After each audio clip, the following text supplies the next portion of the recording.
There's the green light. I have a farmer's shirt on. Um, I grew up when I was growing up. We had to go to the farm on a regular basis, and I can tell you, I'm not built set up to be a farmer in any way, shape, or form. It is way too much work. So, just so you know, I bought the shirt, but I didn't get the lifestyle. It got cold here in Denver this week, and so I today knew it was going to be cold outside, so I put my farmer shirt on and a coat, and it was lovely and warm all day. So now I am still wearing my farmer shirt, and I look ridiculous, but we're here to play guitar, and that's what we're going to do. So we are on class number 339. We are going to, let me tell you what we're working on today. If you haven't been to the website yet, please go there, denverguitarorchestra.com, and from there you'll pick up the sheet music and study the program. It really works. I've had lots of people go through it top to bottom, became pretty fine guitar players after that. Not necessarily the detail and level of a private lesson, but at least get you going and get you started playing guitar. Tonight, the main plan is to run through out of book 1, Farmer in the Dell, and then we'll get started on Row, Row Your Boat. Out of book 2, is tonight the 13th? Yeah, out of book 2, we're going to play London Bridge, which is in 2 different keys. We'll talk about keys a little bit, and Mary Had a Little Lamb, which is also in 2 different keys. And then for book 3 stuff, the good stuff that's really worth digging in on, Estudio in E minor by Tàrrega. It'll be our final night for that. For He's a Jolly Good Fellow, it's really about reading repeats there. And then Für Elise, we'll toss in some Beethoven tonight. Our classical pieces, we've got the Ferdinando Carulli piece, which is lovely. Iberian Dance, which is essentially Malagueña. And then there's an exercise called Aeolian Mode, and we can talk about what that means tonight. Vic and Linda are here, and guys, I wanted to just mention very quickly, we are basically down. I obviously haven't been able to advertise or push these lessons at all, and we're basically down to you two guys. Every now and then somebody else will poke in, but for the most part, it's you two. And my thought is, you two have been with me through the whole pandemic. You're probably very fine players at this point. I've never, as far as I know, maybe,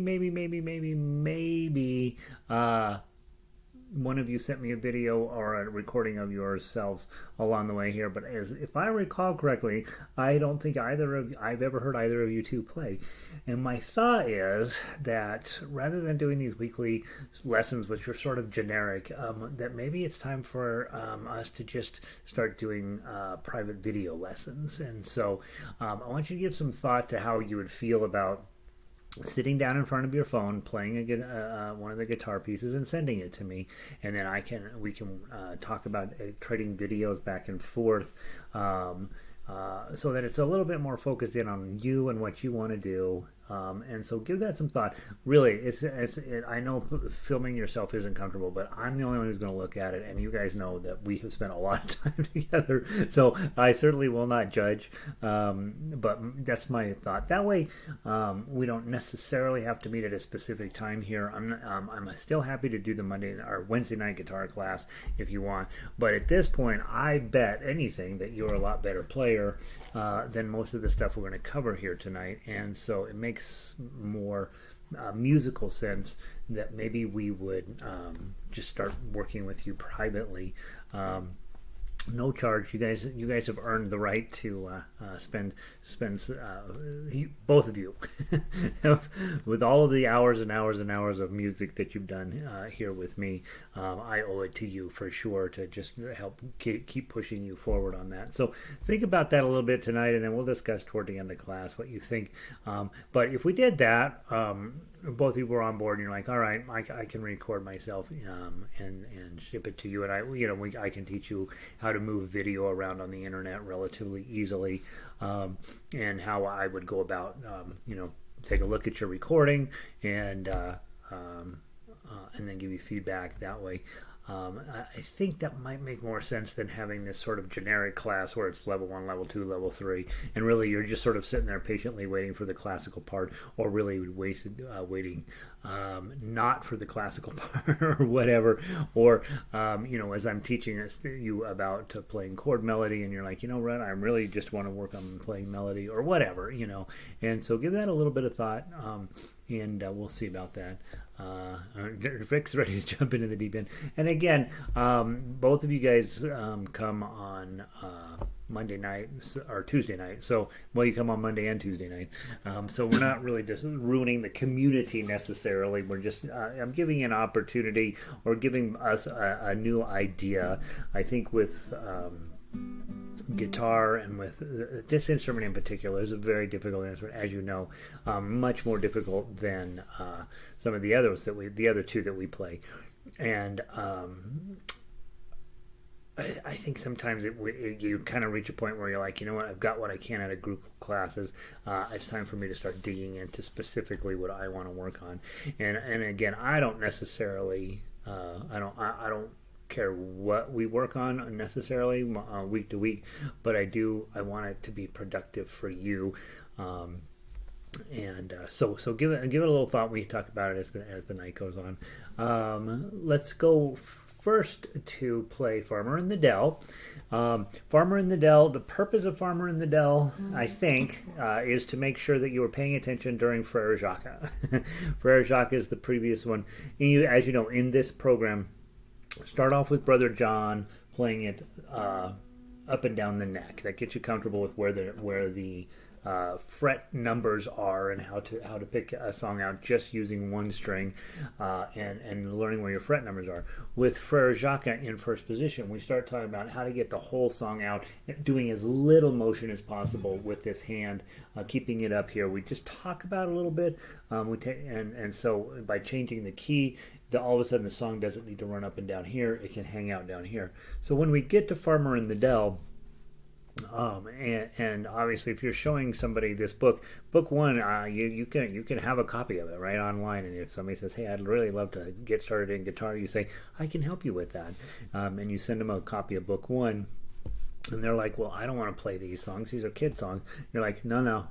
Trust me. These are anything but kid songs. These are really, will give you, in the shortest amount of time, the most amount of skills, I think, from somebody from starting either that's used to just playing guitar by chords, or who has never read tablature or never read sheet music or any of that stuff.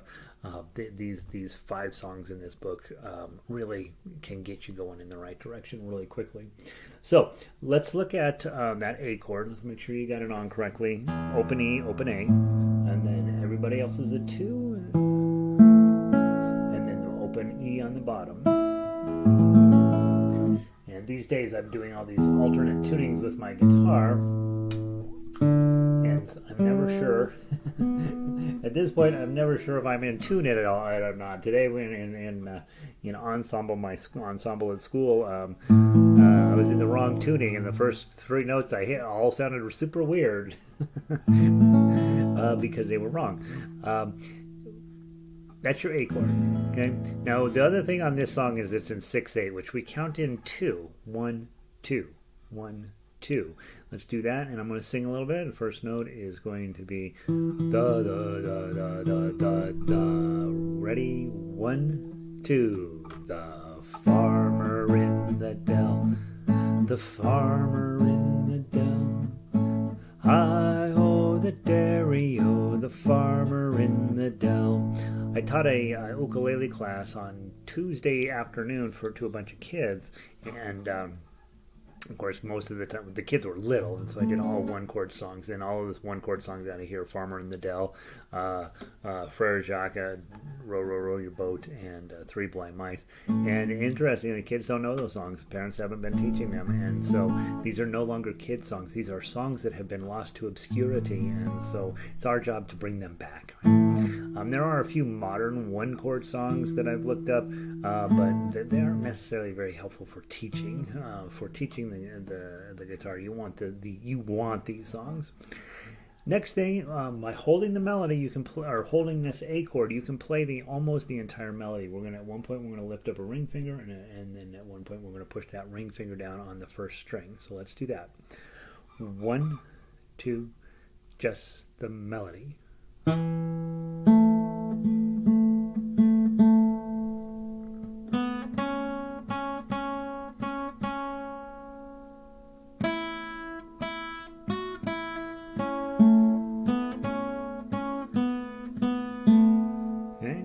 I did that with the claw position. Let's just do it with your thumb. Just your thumb. 1, 2.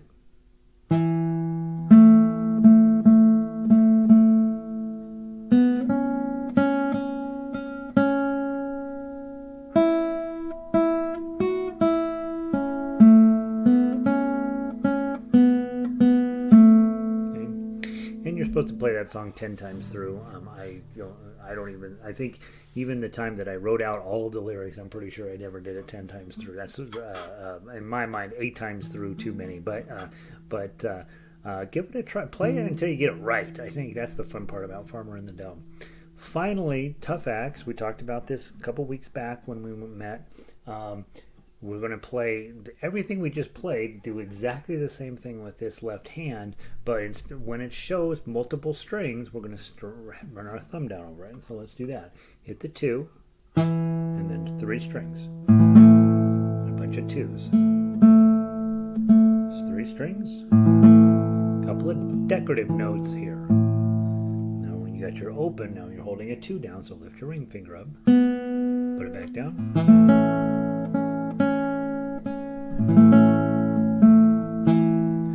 Measure 5 is a full strum.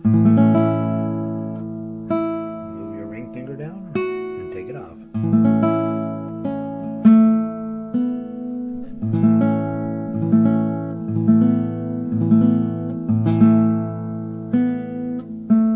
Okay, now go back through and try it with your claw position. 1, 2.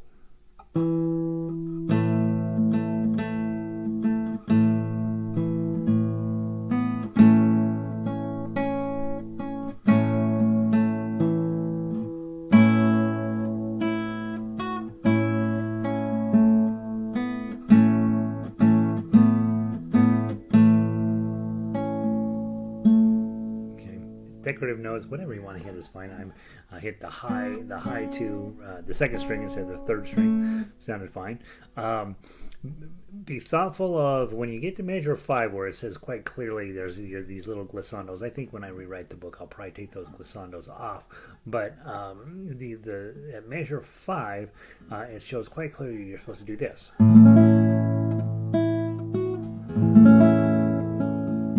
That's what that little wiggly is for.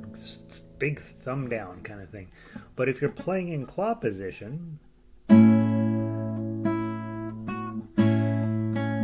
not only can you not play, you only have 4 fingers, and you got 5 strings you're supposed to cover, so you lose one of the strings. I never lose the bass string. Whatever the lowest string is, I'm always going to keep that one around, because it's probably going to make the rest of the chord work. So I will lose the next string up. So in this case, I'm for sure going to hit that 0 on the 5th string. I'm going to ignore the string on the 4th string, and then I'm going to play 2, 2, 0 on the bottom 3 strings. That's how when you deal with a situation where you got more strings than fingers. The other thing here is this gently rolled hand position. Instead of plucking everybody at once, just do thumb, index, middle, ring. And that takes a little practice. It is a technique that all advanced players use. I need to work on it myself. It should be nice and smooth. It's still rolled. It's got that glissando sound, but you're using a separate finger for each of those moments, and it sounds pretty neat. All right, one last time through. Play this song any way you want to. From the top, 1, 2.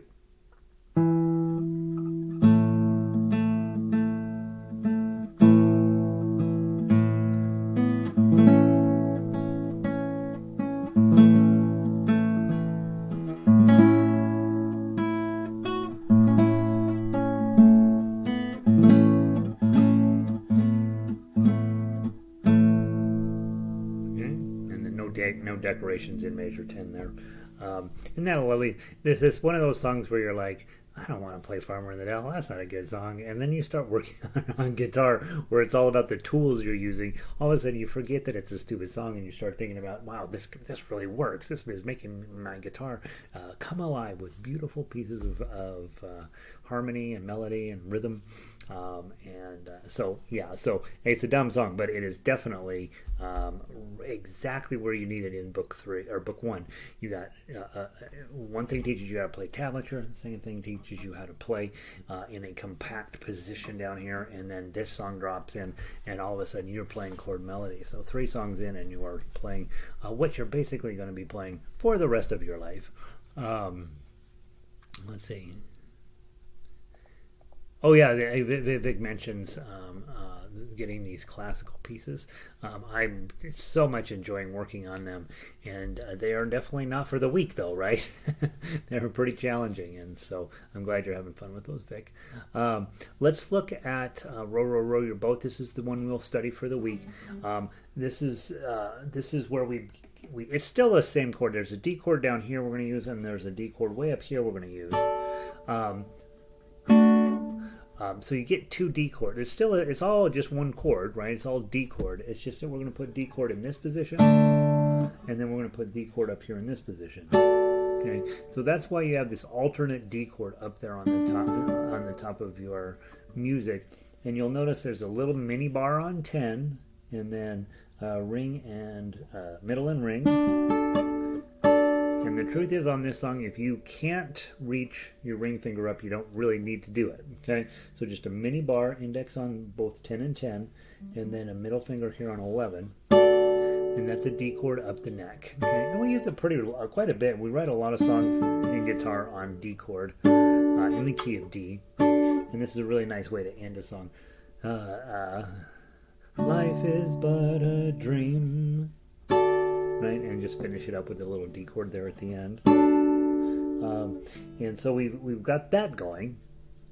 And then, so you got 2 different chords. So obviously, first thing you always do is not always, but a lot of times, go ahead and sing through the song. Make sure you know what's going to happen. Okay, here's your first note. Just always find your first note. If your voice, it supposedly helps, doesn't help me, but it makes it not maybe less worse. 1, 2. Row, row, row your boat gently down the stream. Merrily, merrily, merrily, merrily, life is but a dream. Okay, so I can't go way up. I can't make this sound with my voice. Probably could. Probably at some point in my life I may be able to do it, but not today. So that's your chords. Okay, all D chords. Next, we're going to play the melody. Play that with me. Remember, 3s are your ring finger, 2s are your middle finger, and there are no 1s. Okay, so you technically could also play this with all of the 3s being your middle finger and all of the 2s being your index finger. So that would be second position.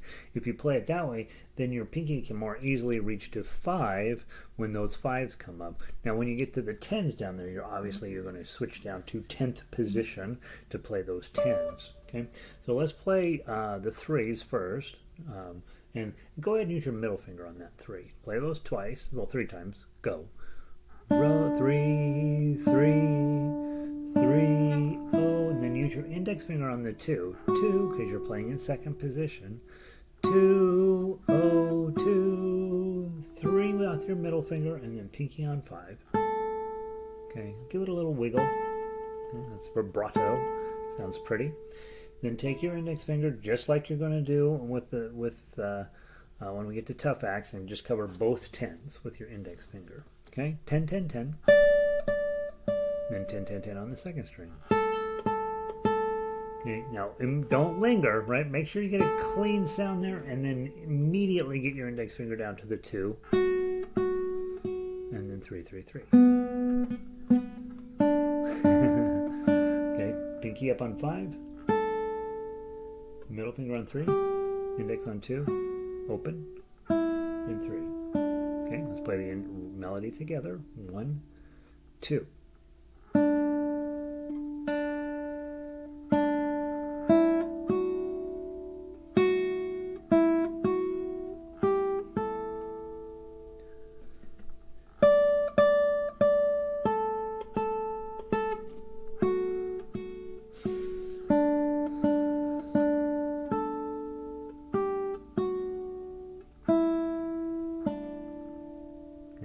pretty.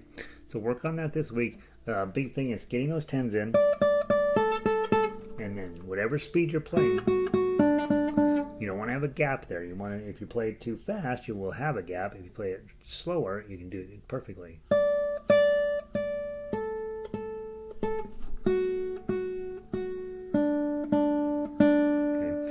Now, for those of you who are advanced players, and you already know this, it is possible to find this note further up the neck. Okay. So you could theoretically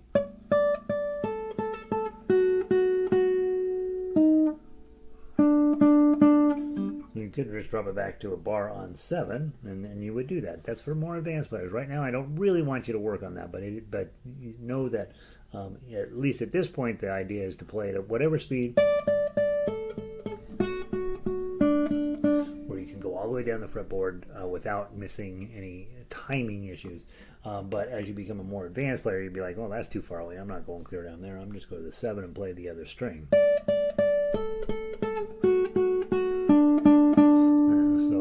Now you've got those notes on 7, not without interest. I think you can also find those notes up here on strings 3 and 4.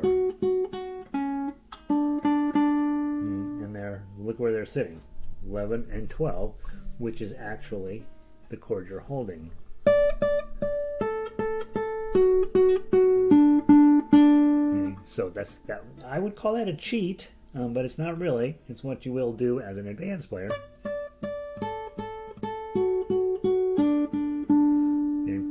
So just by holding the chord, I've got all of my notes that I'm held down, and now I don't have to jump down here to the 2 and the 3.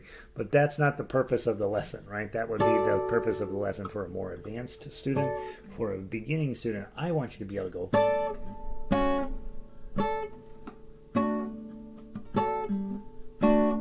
That's what we really want, okay? And so both of those techniques are important, but this technique here is for another day.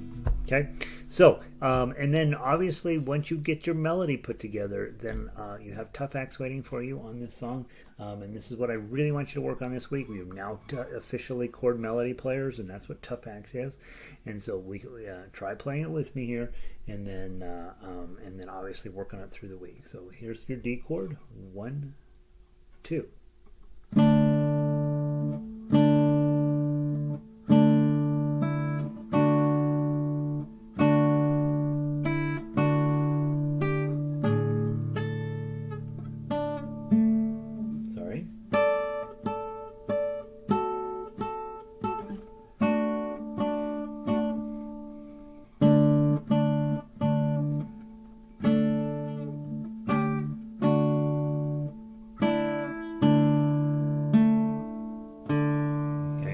So that's what you want to work on this week. Do a better job than I just did on it. I think the 2-3-5, I'm working on learning to refinger that because what I'm finding is I miss it an awful lot with my goofy pinky when I get my middle finger set up.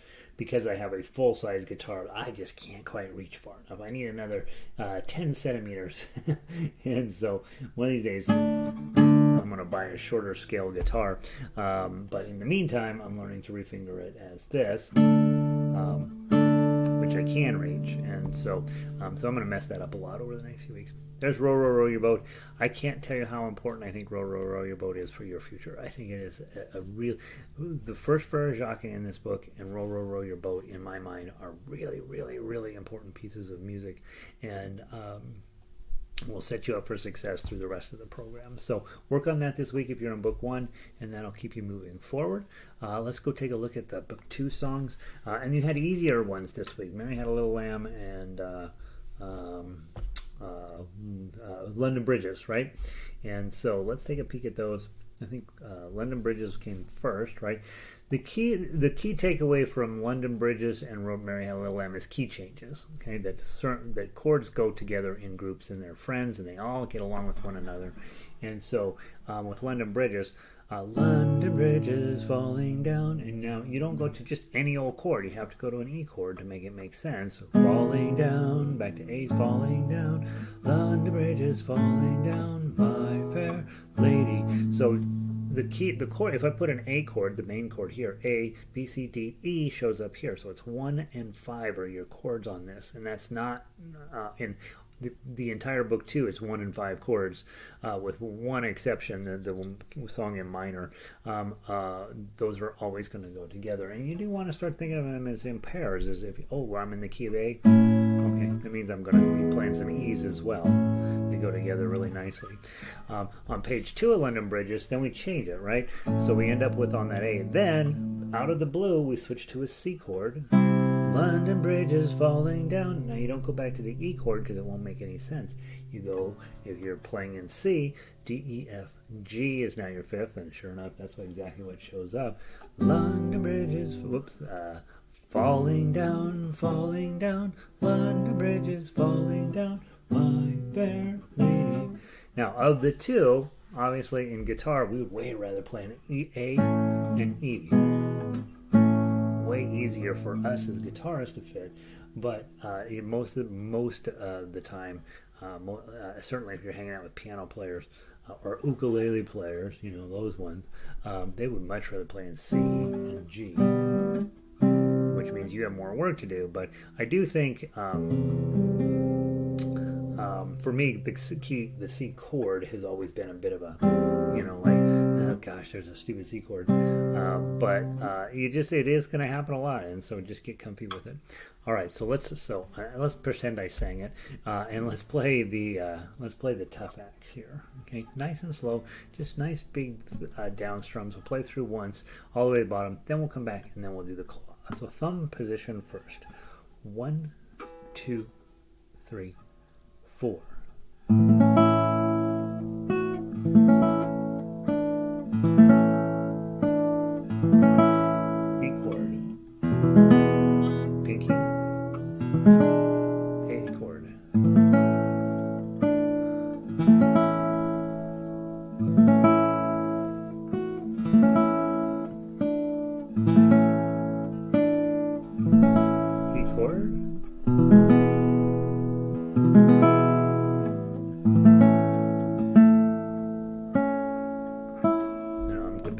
Grab your C chord, add your pinky on the 3, go.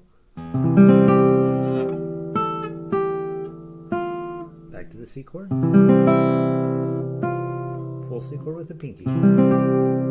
Switch to a G chord, ring finger on the 2nd string. C chord.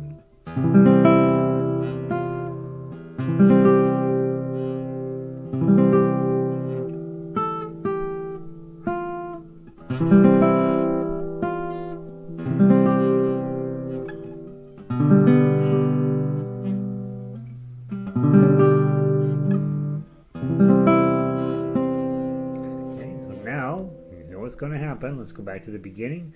Switch from thumb down to claw position. Remember what we were talking about last time.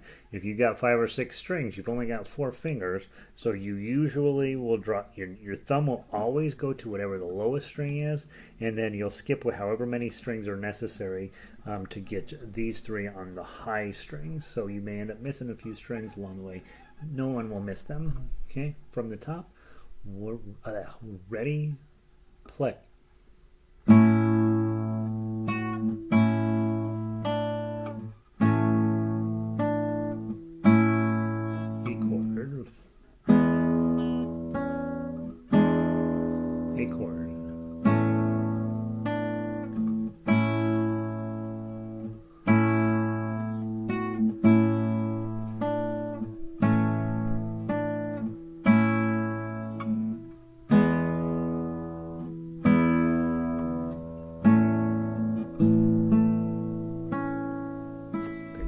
Grab your C chord with the pinky.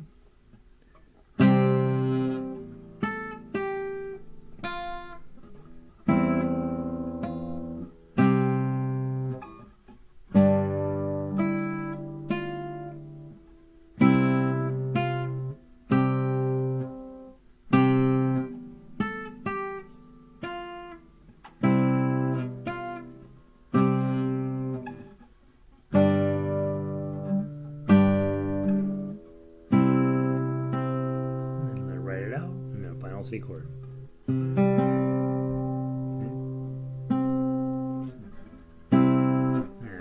to the E on the top.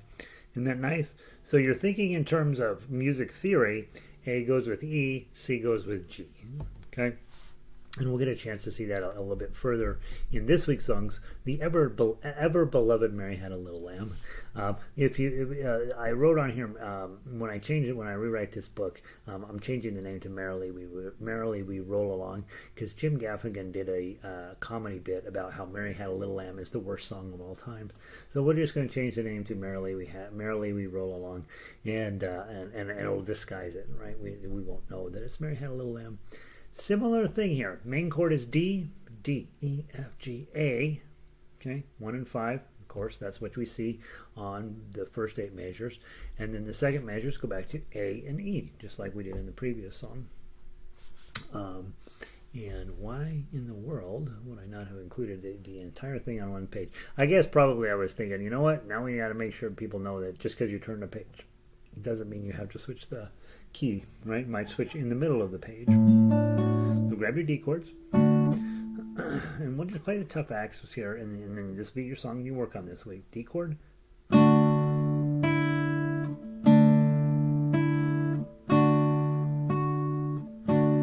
chord, back to your D chord,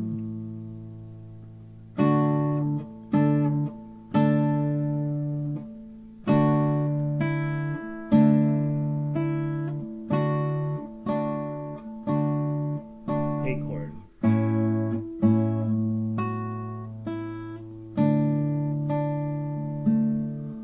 Now I go to A chord.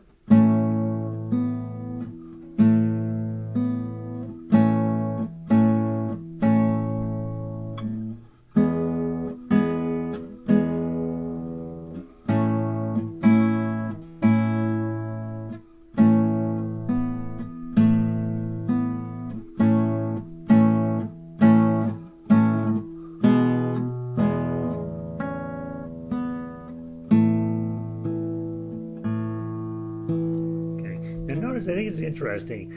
In the first song, we're using D and A, and then when we get to the second part of the song, we're using A and E. And so A is happening in both versions of this song. They share that chord, and that's why when you go to a symphony and it goes on for an hour long, what's happening, the composers they're going along in one key, finding a common chord and magically switching into a different key, giving you a different feeling, and so on, and it's sort of pivoting on these common chords that different keys share, and that's exactly what's happening here in this song. So spend a little bit of time on it this week. Remember, it's a good idea to learn to strum and sing, okay? Even if you're a terrible singer. Mary had a little lamb, little lamb, little lamb. Mary had a little lamb, its fleece was white as snow. Right? So I can't sing, but I want to be able to get from D to A to D quickly, and then I also want to get from A to E to A. So that's why you do practice your chords, and you do just sing, at your house, right? Close all the windows to make you faster at changing your chords. Always make sure to play through the melody of everything before you start playing the tough acts, just so you know, because sometimes what you think is in your head and what is on the paper are different. And of course, make sure you're using the MP3s on the website to make that work for you. And then finally, we all want to play tough acts, right? That's why we're here. Whether you're here for classical music or fingerstyle music, that's what you want to play. You want to play chords and melody at the same time. In classical, we play less chords and more melody. In fingerstyle, we play more chords and some melody. And so there is this place where they kind of meet in the middle, sort of tenuously. There are a lot more chords in classical music than the sheet music will ever let on to. They're hanging out in there. They don't write them out for you. And in fingerstyle, there's lots and lots of melody that kind of gets swallowed up inside about these chords because heck, you can get away with it, right? Measure 4 is the perfect example. I took a minute to sort of think it through as we were pulling up to it. I'm like, okay, I got the D chord, has the melody here, and then I just need to switch to the 5. A little lamb in just really, honestly, by making a minor alteration in that chord, I'm able to preserve the melody and the chords at the same time. So they live very happily together, classical and fingerstyle. Classical, of course, has a sort of a set repertoire of things that they really want you to do, and songs that they think are important. And in fingerstyle, we just usually do songs that people like and more popular tunes, and arrange them as if they were on a classical guitar, and then see what happens. And it works. That's why we have such nice music in this program. All right, so that's what you're working on this week. Mary Had a Little Lamb. I know. It's not the greatest song, but it's okay. Good. It's a good skill set here. Both D, A, E, and D, A, and E are all coming up in your lives every single day you play guitar. So work on those. All right, let's go grab it. Let's move on to book 3. Those of you guys that are working at that level. This is one of these pieces, Estudio in E minor by Tàrrega, that is a lifelong piece. You really want to just memorize this. Play this thing every day as your warm-up. Get it where you're like, yep, I can play that, no problem. As you know, as I've talked about before, the bass notes here create a whole nother level of crazy. So I would ignore those bass notes right off the bat. The zeros and on the first, 5th, and 6th string and 5th string, and then occasionally there's a 2 on the 5th string, but I would ignore those when I'm first starting off this song. I would just play the melody notes, get where you're really good at that, and then later on you can add in that fancy stuff.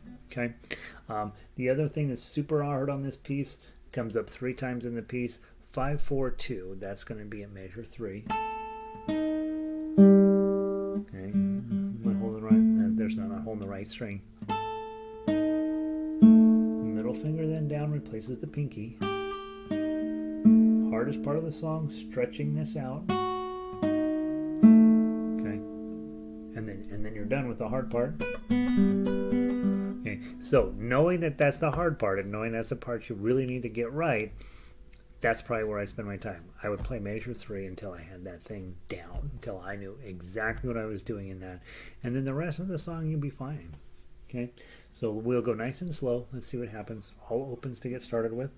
1, 2, 3.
last time. And I usually, if I'm going to be doing harmonics, I usually practice those right before I start the song. All right, that's where they're at. Okay, I'm going to get them right this time. Sometimes they come out perfectly, sometimes they don't. One of the songs we're working on in school has that harmonic in it. It's a little harder to do on the 7. The other common place for harmonics is at 5. 5, 7, and 12 are the easier harmonics to do. Natural harmonics that just show up on your guitar no matter what. Probably worth knowing that you can do a harmonic at 12 and 7 and 5. Okay, and work on them a little bit and make them happy, make them be part of your musical life. All right, there's the Studio in E minor. Let's go grab for He's a Jolly Good Fellow. It should be right there, and it's not. And for He's a Jolly Good Fellow, guitar, clink, done. There. All right. The purpose of this song, obviously, is not to become a great fingerstyle piece for you, but the purpose of this song is really to talk about repeats, as we don't do often enough, and it is always a little bit confusing. So I don't have a repeat block on here on purpose so that we can talk about it. Maybe not on purpose. I don't know. When I rewrite the book, I may put it up there anyway. On this piece, you start off in measure 1, you see the segno. You're like, okay, that means I'm something. I'm going to come back there, and you see that the forward repeat bar, they call it at measure 1, is where you're coming back to. Okay, you can go all the way down. Notice in the middle of measure 6, you have that fermata for He's a Jolly Good Fellow. Okay, if you're in the United States, you can make that however long you want, which nobody can deny. I think in England there's sort of a standard issue how long that fermata is supposed to be, but we don't sing this song very often in the States, and so it's we have a little more latitude on how we handle our fermata. And then play all the way down to the bottom, measure 12, and you'll see above that DS al fine. That stands for de segno al fine. Go to the segno and play to the fine. So in this case, you go find the segno, which was up at measure 1. That's that S-shaped thingamabopper. And you're going to play down to fine, which you see is at the beginning of measure 8. So you're going to actually play which nobody can deny. And that's where you're going to stop. Okay. Now we're first going to play it fingerstyle just because that's what we do. But then I do want to play it as a strummer, just so you can see how you're really going to play a song like this. So grab your tough axe or your melody, either one. Don't play chords quite yet. Okay. From the top, 6/8 time. We always count in 2, almost always. 1, 2.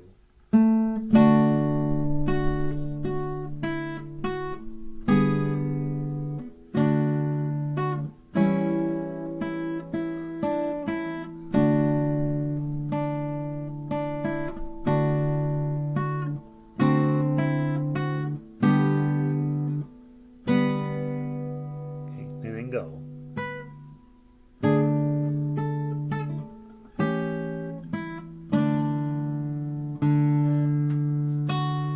Whoops, I don't have my foot pedal on.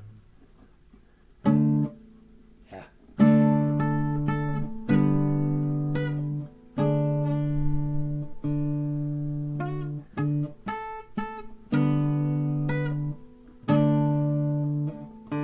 To the top.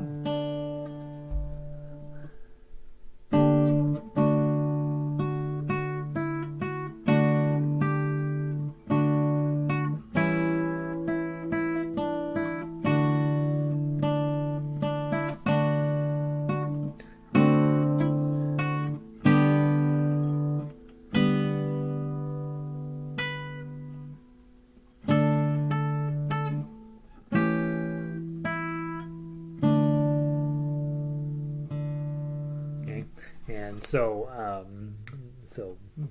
iffy job of playing the chord melody there. Not as easy as you would think you'd want it, but it is what it is. And whoops. And I noticed there's a rest here that I got to get rid of when I update the book. I'll put this here. All right. So that's how the tough axe works. You probably never play it that way. How you are going to play it is with the chords. So let's make sure you know your chords. D chord, G chord, A7. again, D, E, F, G is on your fourth finger, and A is on your fifth finger. 1, 4, 5 song. 1, 4, and 5. Very common chord progression. From the top, probably 2 strums per measure, right? Because we're in 6/8. Repeats. Ugh. That's exactly right. Vic has been taking the Beatles class, and you're like, oh God. All right. This is the same thing. From the top. 1, 2, 4. He's a jolly good fellow. For he's a jolly good fellow. For he's a jolly good fellow. And then you can look and make sure everybody in the room is going bananas, which nobody can deny. Which nobody can deny. Which nobody can deny. For he's a jolly good fellow. For he's a jolly good fellow. For he's a jolly good fellow. Goofed. Which nobody can deny. Right? And so that's how you'd really do it, is singing it. I noticed when we got to the second page, it gets way too high for my voice. So I would probably be thinking about, I wonder if there's an easier key that I could do it in. What about A, and E? E's friend here is D, so A, B, C, D, E. What if I did A, D, and E? For he's a jolly good fellow, for he's a jolly good fellow, for he's a seventh jolly good fellow, which nobody can deny. So now I brought it down just by switching the chords out for a different set of chords. It's overall a little bit lower, and I'm more likely to be able to sing it. And so the lessons that we learned in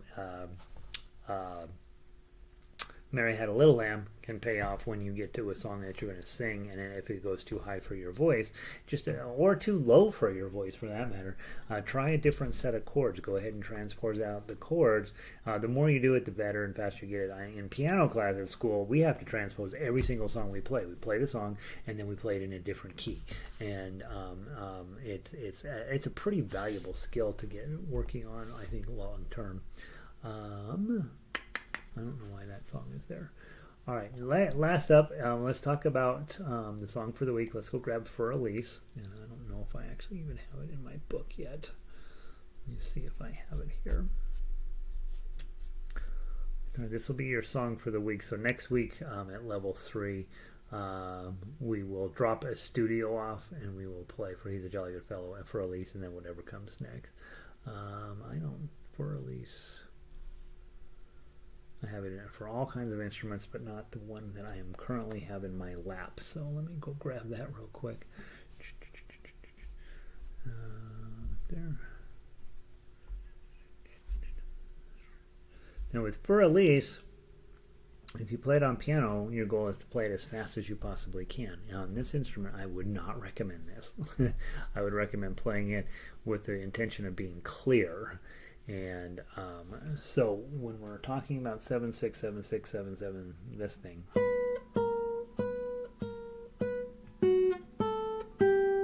right? That's is such an iconic piece of music there.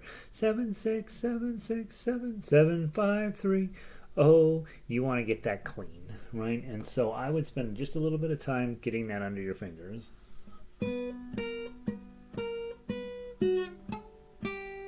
Just that part, because you want to get that clean every single time it comes up. Okay.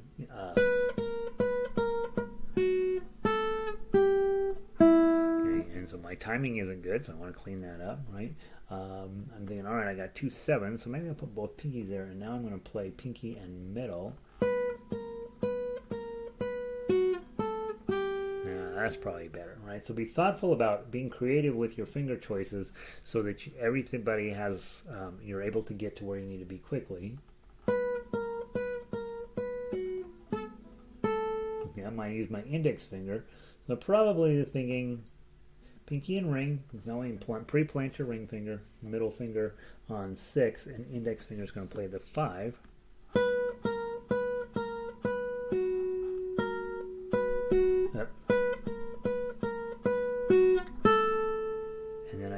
3 O.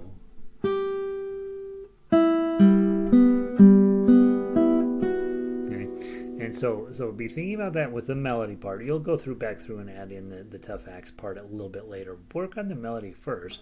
And notice when you get to measure 2, it's all zeros, right? Okay. At measure 3, it's a B7 chord, but you're not going to play those upper strings, so just use your index and middle. That leaves your pinky available to go get the 4. Finger available to get the 3. Repeat the idea again.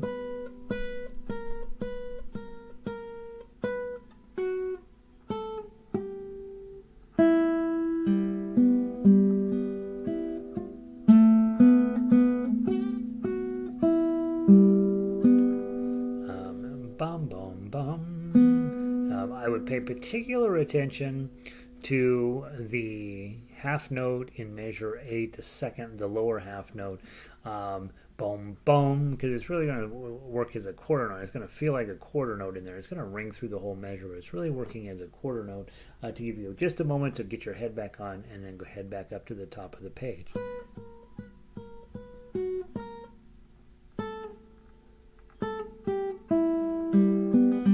Okay, so that takes you back up to the top of the page. When you get working on the tough axe part, you are going to have big chords in here.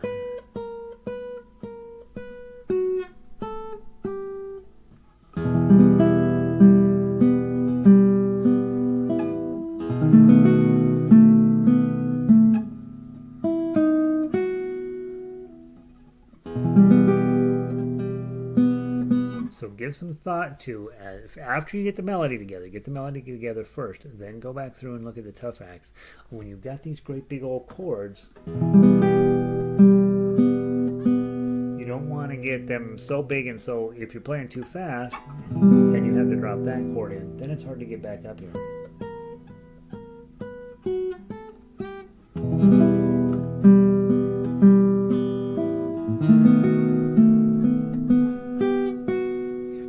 Second time you come through, you're going to skip measure 8, you're going to go on to measure 9. And measure 9 is where this song gets really, really challenging. Okay, so measure 9, you're like, oh, that's more of the same, right? Okay, now things change quite a bit. Grab your 2, 5, okay, slide up to the 7. Index finger to get those 3s. 8, 7. Now what? You're like, oh, that's a bummer. Okay, so let's talk it through. You got a D chord, 5, 3, 4, 5, 3, 5. So 3 is your lowest note. Let's put an index finger there. Then you got a 4 up on this one, and then you have 2 5s. Now those of you guys are ukulele players, right? You know how B7 works. It's an E7 on ukulele. That's what you got going on. You're just sliding that up and putting it on 3. Okay.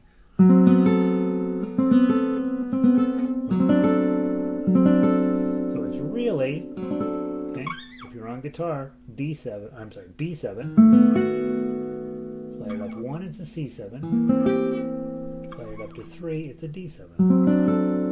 So the chord is a D chord in your, if you are accompanying a player, right, you're going to play just a regular D chord if you're on chords, but if you're on chord melody, you're playing a D7. That's the note we're missing, right? There's a little A note there. That's the G, right? And that's what makes it a 7. D, G,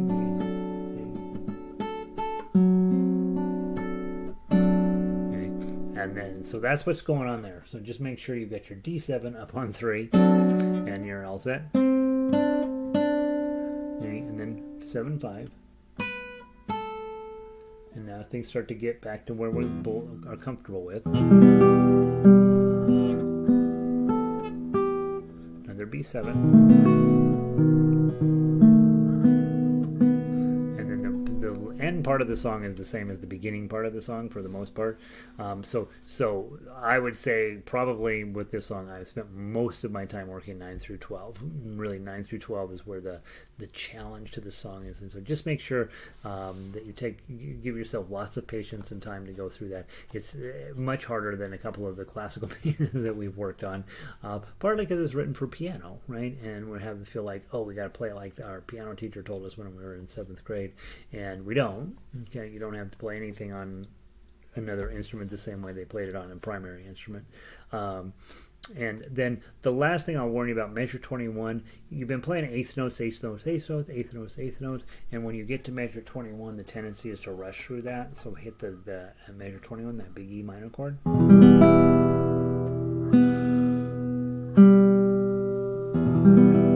Okay, so slow it down. It's half speed, basically. So give yourself lots of patience and time to go through measure 21. Isn't that a pretty piece? It's really something to find out. You're like, oh, I can totally play that. Okay? It's going to take a little bit of work though in a couple of those places. So have fun with that this week, and we'll cover it. We'll play it next week, next couple weeks. For He's a Giant Fell for Elise. So there you are. There's book 3. I got it in by 8 o'clock. Very good. Those of you who are book 1, 2, or 3 only, you are set to go. Have a wonderful week. I'll see you next week. And then let's go grab these classical pieces real quick and see what we can make of them. Last week on the Carulli, it should hopefully never be the last week with classical music. The nice part about classical music, this always sounds so goofy, but the nice part about it is it's never going to suck. It's never going to suck. So you can keep pieces around for a while, and easier pieces too. This isn't exactly an easy piece, but it's certainly easier than some of the other stuff we've tried. And I would say it's never going to be terrible. So spend a little bit of time on it.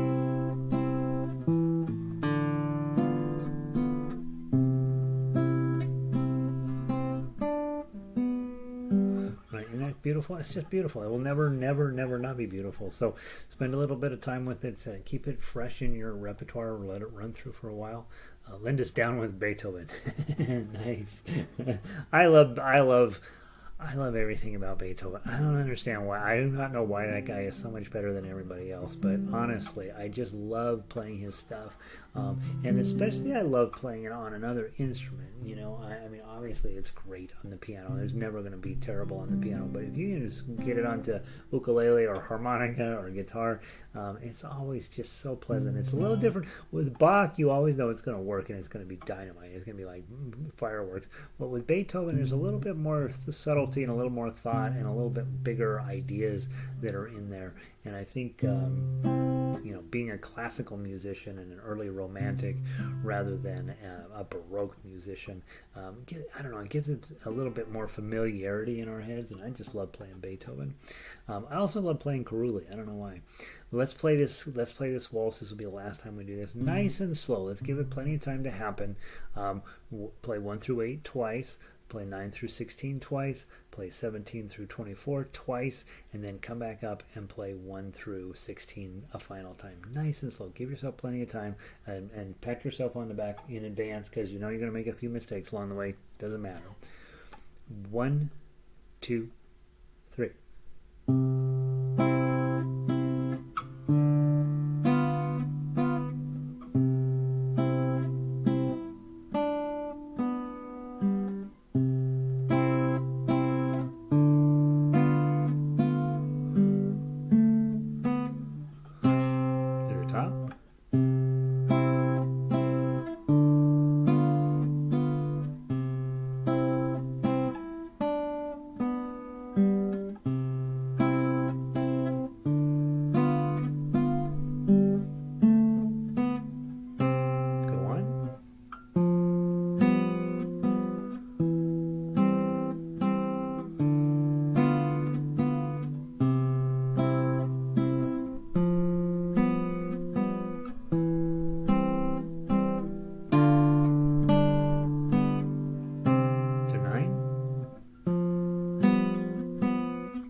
Whoops.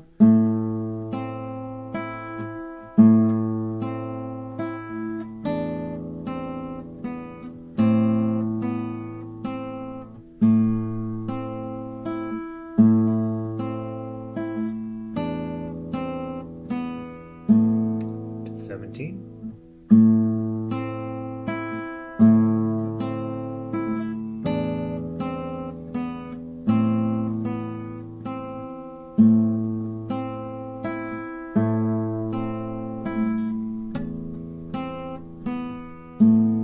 Top.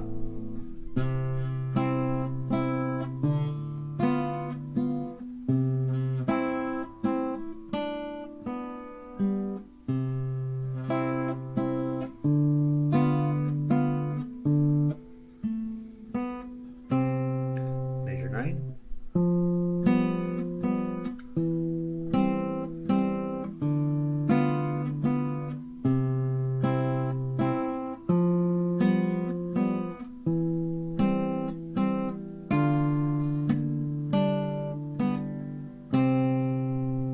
Mess up the next to last measure.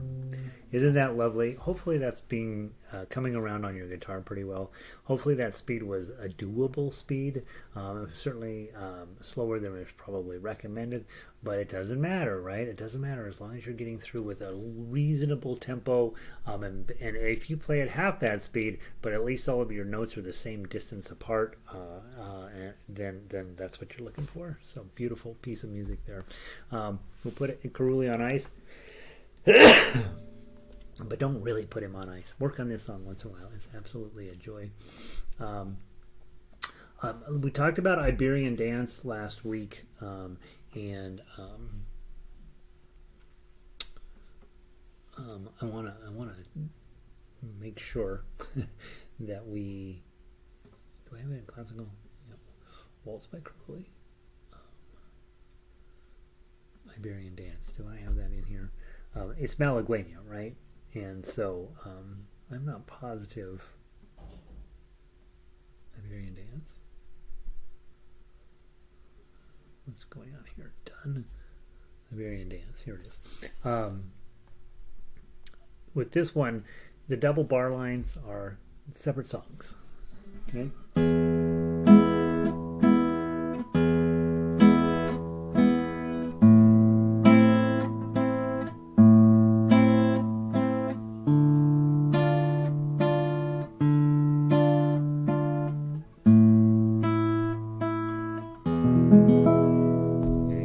First section. Isn't that cool? Let's do that together.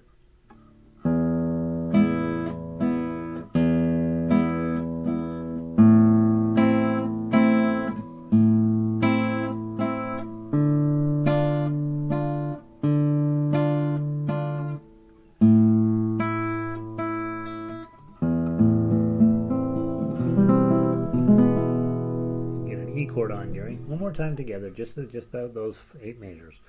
1, 2, 3.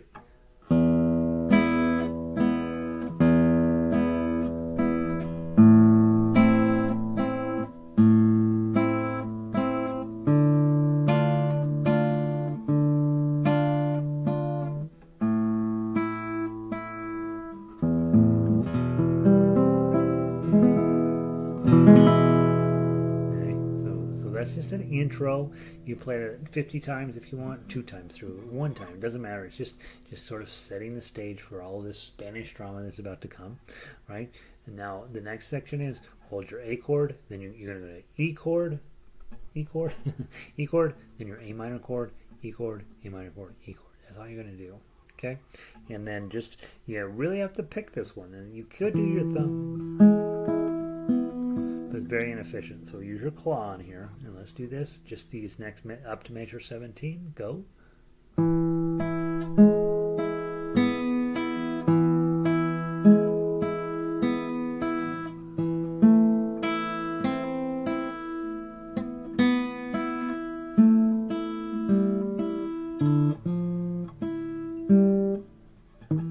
Oops.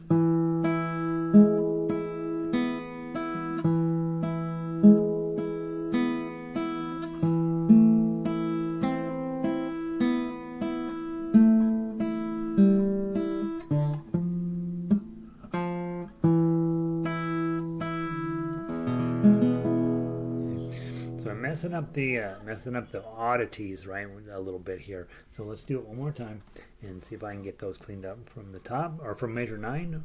Ready, play.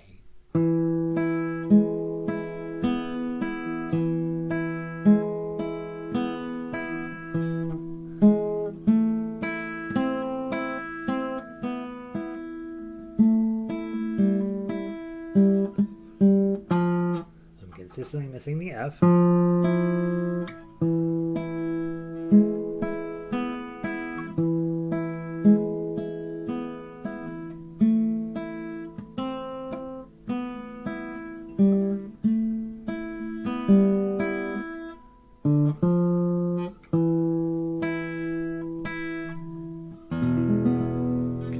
So I need to work a little bit on that, and obviously we're keeping it around next week.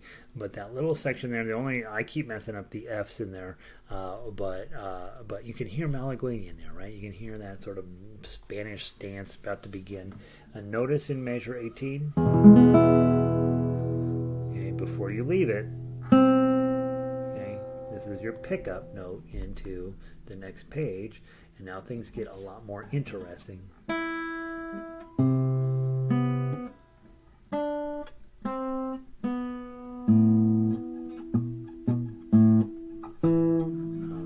Strings here. All right, so so again, less fast, right? Song like, make this as pretty as you can.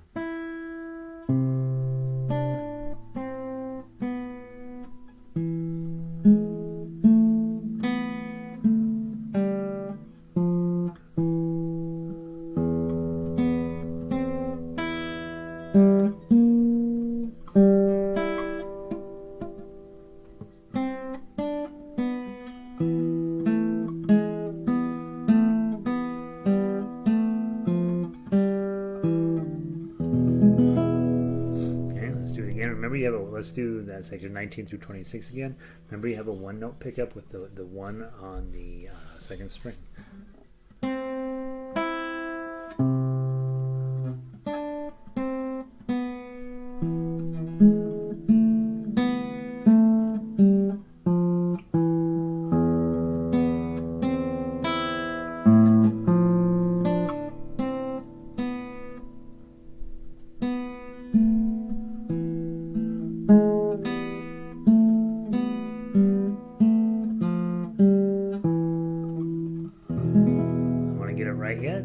From measure 19, pick up, go.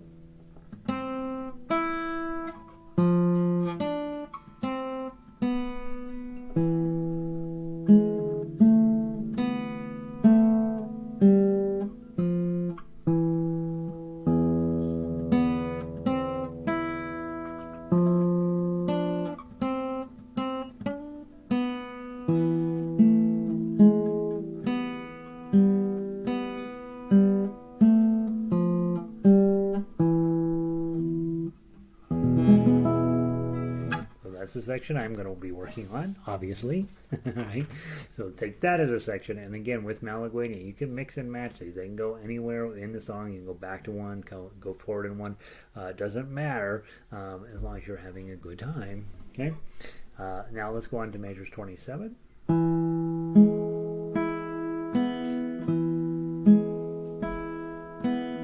A minor.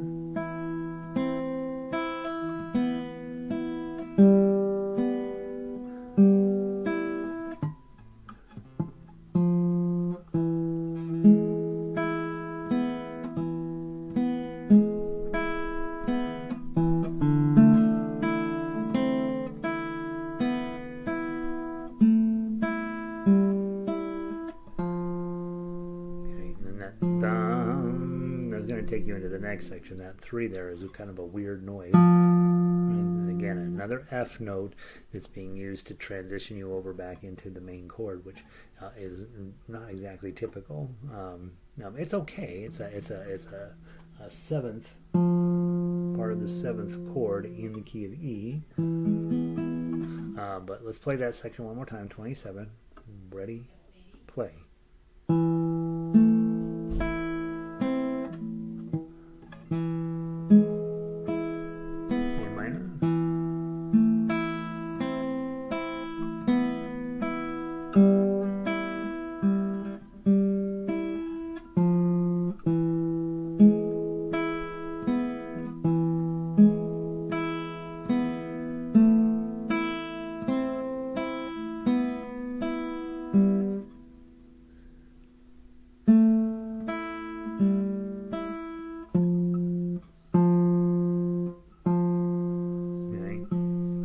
again, that's the section I'm going to be working on. Measures, page 2 is where Gary will be putting in his time. Let's put on measure 35.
That section's not too bad, right? So 35 to the end is reasonably well arranged, not terribly hard. And the upper, these strings, these notes up here at the top, 042, 042. Notice how if you get your fingers set up properly over the 2, you will should be able to play the 2 3s and 4s relatively easily. There is a 1 that jumps in there at measure 46, but then it's followed by a 0, so you got a minute to reset and be up in second position to play those. Pretty much works. And so next week, hopefully I'll have a chance to really dig into 19 through 34. I'll mark that as my homework, and we'll do that. This week I posted a song called Aeolian Study, and honestly, when we see songs like that say this is a study, you're like, okay, I don't know. The idea is, hey, I want to learn what I can from it, but I'm not going to spend a ton of time losing sleep over something like this. And so Vic says, I like the Iberian Dance. Thanks for playing this too. Yeah, I wish I could be playing it better, Vic. But it's got that Spanish feel to it. And when you have a guitar, you want to play Spanish music. It always sounds really nice. All right, let's just talk very quickly about Aeolian Mode. And when you see Aeolian Mode, you notice I didn't include the chords on this because they get really weird. And so it wasn't particularly helpful to put the chords on here.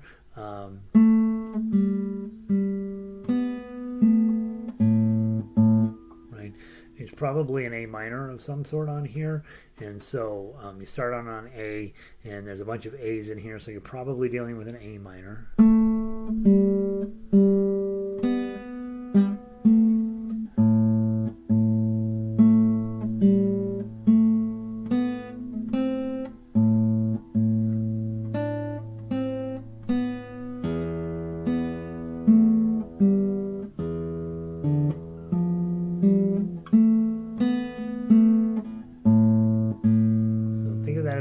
Continuous thought.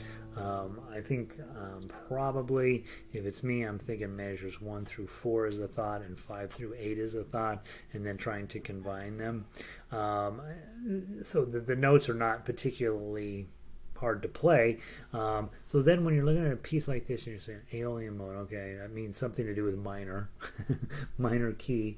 I noticed that there's no key signature, so I'm probably playing an A minor.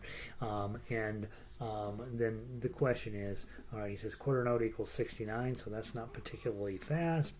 So just really, when you see a study like this, you're wanting to be clean and clear.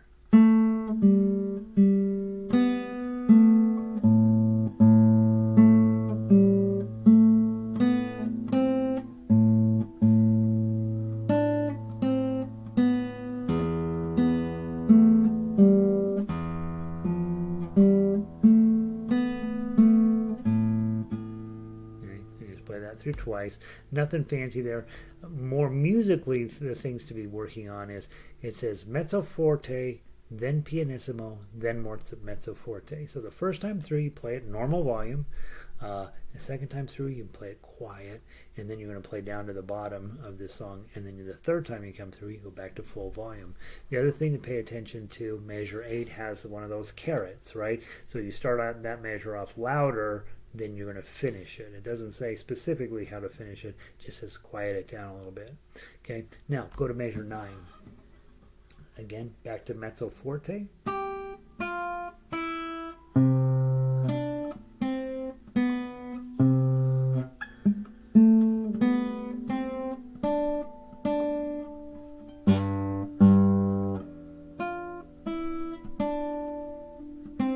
Oops, I missed the 3.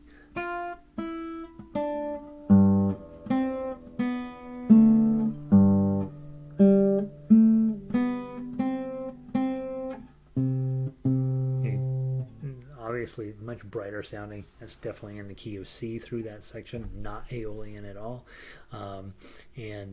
So play through that section, and then you're going to go back up to the top and play that top little part again. Don't spend a ton of time on this one. Spend the time on Iberian Dance, spend the time on Carulli, spend the time working on songs that are a little more substance here. This one here, just again to get you thinking about other pieces of the music that are important, I think. And yeah, so that's what it is. All right, guys, thanks for being here. Hope you're having fun. Here's the deal, okay? I would love to have you guys as online video.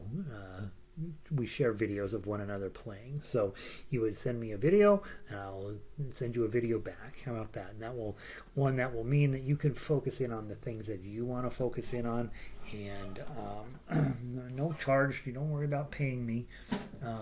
If I can convert you guys to online videos, not online, but right, make a video, and then if you need help how to use Dropbox to send me the video, then I'll look at what you do, and then I will send you a video back with my thoughts, and that way we can tailor make this so you're not having to sit through Für Elise for the 900th time, or you're not having to sit through Aeolian Mode when clearly you're not ready for it. And so send me an email about what your thoughts are on that. Totally fine if you're not comfy with that, but I get comfy with it, because that's something that I think would be one of those steps in your musicianship that would make you feel good about yourself. Is, hey, I put songs on video and I send them to my teacher, right? And or send it to my guitar partner who lives in Denver. Don't think of me as the teacher, right? I'm just a guy. So hey, Elizabeth, just stopped by, headed for all that jazz. Oh, all that jazz. That's a tough one. We'll see if it works at all. Thanks for being here, Elizabeth. Vic and Linda, thank you for being here. And there was somebody else hanging out here all night with us, so hello to you as well. And thanks for everything, you guys. We'll wrap up there next week. Well, I will send you out an email as to where we're at with things. I am behind on my schoolwork, so I need a really solid weekend to turn that around. And then we'll see if you guys are a game for my suggestion of trading videos. And if you're not, send me an email about that too. Say, you know what, that doesn't make me feel comfy at all. But I've known you guys a long time, and I do want to hear what you're playing and see if we can't tailor make what I'm already doing to be more specific to you. And that's what we have. So have a wonderful night, you guys. Thanks for everything. I'm sorry about the shirt. I don't know. It was kind of got chilly outside, and I thought, oh, it's time to put on a lumberjack shirt. And there we are. So have a good night. I'll see you guys soon. Peace.